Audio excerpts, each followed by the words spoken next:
欢迎观看意想不到的中文词源系列视频。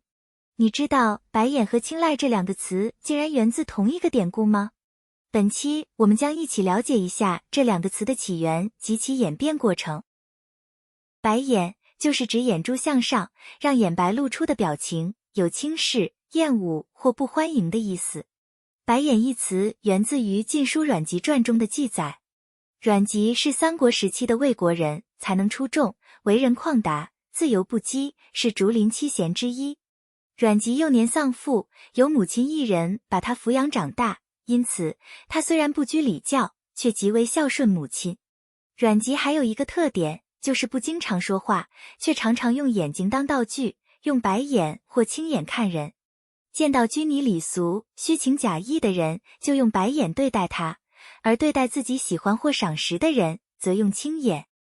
据说他的母亲去世后，他悲伤过度，酒后放声大哭，还吐了血。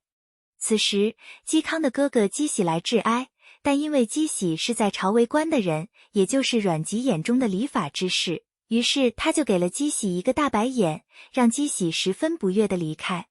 后来嵇康带着酒夹着琴来拜访他，他便非常高兴，由白眼转为青眼对待嵇康。因此白眼和青睐的典故由此而来。青眼又是何意呢？